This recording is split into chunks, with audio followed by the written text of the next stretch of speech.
Hello and welcome to today's video. It's another exciting day in the world of IPTV as we bring you the latest updates you won't want to miss.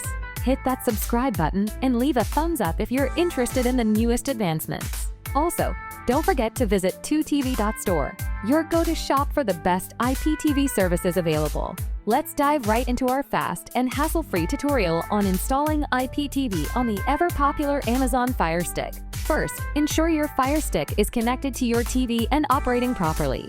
Navigate over to the Settings menu and select My Fire TV.